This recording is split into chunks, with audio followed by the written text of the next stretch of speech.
Bueno, nosotros en lo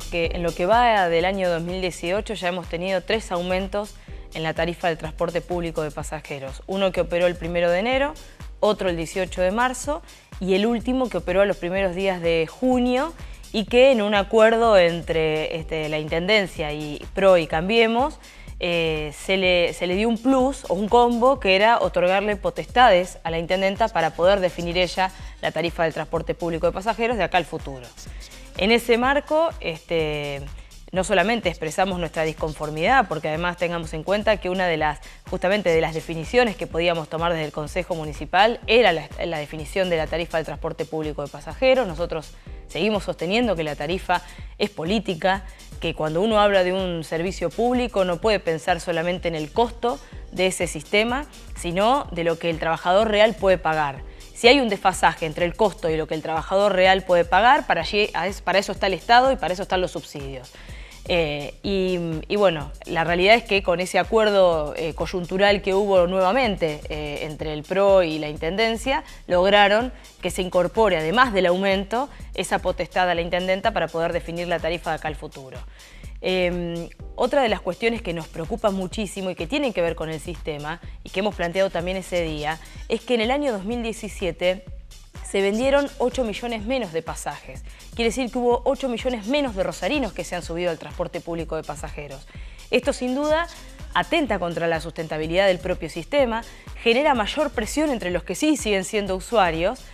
porque son ellos los que tienen que sostener el sistema y por lo tanto te diría que en un círculo vicioso se termina bajando más gente del transporte público de pasajeros. En ese marco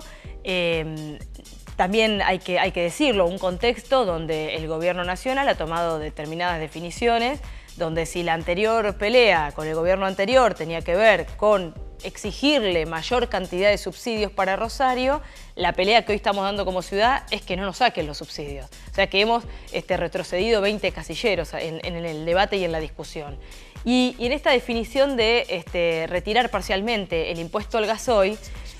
no implica que aquel que va a ir al surtidor y va a cargar le va a salir menos plata. Que esto me parece que es lo que tenemos que entender. Lo que ocurre, como ocurre no solamente en el transporte público de pasajeros, sino en los tarifazos en general que se vienen dando desde el gobierno nacional, es la transferencia enorme de recursos desde los trabajadores a las empresas. Que esto es lo que ocurre con esta definición de quitar parcialmente, digamos, el impuesto al gasoil y que sin ninguna duda repercute fuertemente en las arcas municipales, que es el municipio el que tiene que salir a sostenerlo y sin duda repercute fuertemente en el bolsillo de los usuarios, que son los que tienen que soportar los aumentos que se dan para poder sostener el sistema. Sin duda la solución parcial, no tengo duda que tiene que ver con la implementación del nuevo sistema de transporte público, que hoy sigue siendo un anuncio de campaña que no se ha concretado.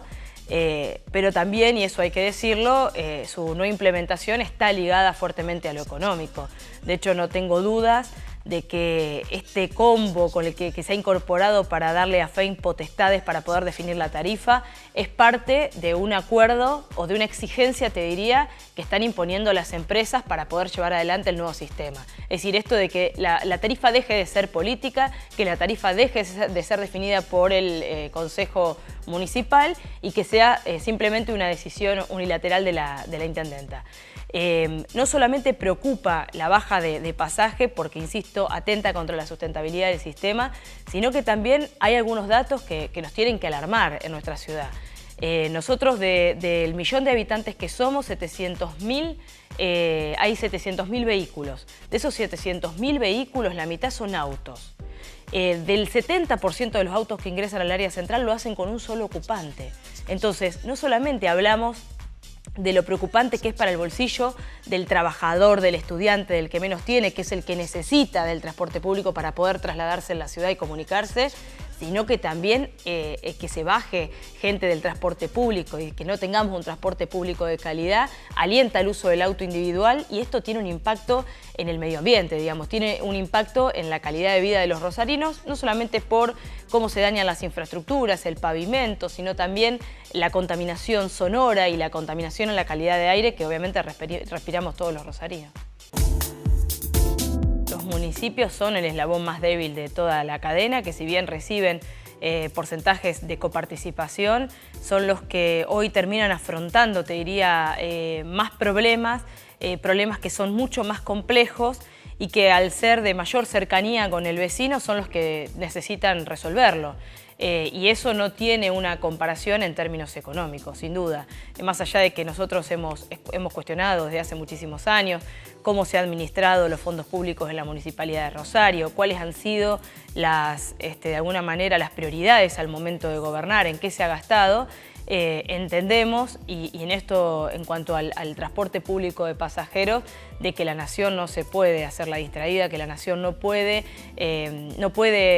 desligarse de la gran responsabilidad que tiene el sostenimiento y además de ser más equitativos a nivel federal, es decir, que ciudades como la nuestra no pueden tener menores porcentajes de distribución de fondos que tiene, por ejemplo, Ciudad de Buenos Aires. Eso, me parece que esas inequidades ya no se pueden seguir sosteniendo a lo largo de los años. Bueno, ayer con un paro general, contundente, con un gran acatamiento en la ciudad de Rosario, total, casi total te diría, y una demostración de que creo que el antecedente más inmediato es la media sanción de la interrupción legal del embarazo, con las calles repletas de mujeres exigiendo la votación, y que creo que como sociedad estamos entendiendo de que las reivindicaciones se van a conseguir en la calle, las reivindicaciones se van a conseguir con compromiso y exigiéndole al Gobierno Nacional en la calle que modifique las políticas que está llevando adelante. El contenido de la marcha de ayer no solamente tenía que ver con el impedir una futura reforma laboral que está latente, que son parte también de las exigencias del Fondo Monetario Internacional, y que esas imposiciones del Fondo Monetario Internacional ya las conocemos, los argentinos ya las vivimos y sabemos perfectamente cuáles son sus consecuencias. Por eso si bien ya se ha hecho un daño muy grande a los argentinos, porque tenemos miles de pérdidas de puestos de trabajo, porque se ha puesto un techo a las paritarias, porque con los tarifazos se ha hecho una transferencia enorme de recursos del sector de los trabajadores a las empresas, van por más. O sea, no hay duda de que van por más. Y de que este gran equipo económico que Macri presentaba está intentando, digamos, avanzar en políticas que son las políticas de los años 90 y que los argentinos sabemos muy bien cómo terminaron, digamos, y cuáles son las consecuencias que nos llevaron. Así que para mí, con tristeza por un lado, pero con la fortaleza de ver la calle repleta de trabajadores, solidarizándose con los que por ahí siguen teniendo trabajo, por los que tienen una paritaria mejor a la de los demás, pero pensando en el futuro de todos los argentinos y exigiéndole, te diría, al Gobierno Nacional que cambie la política económica, que esto es insostenible.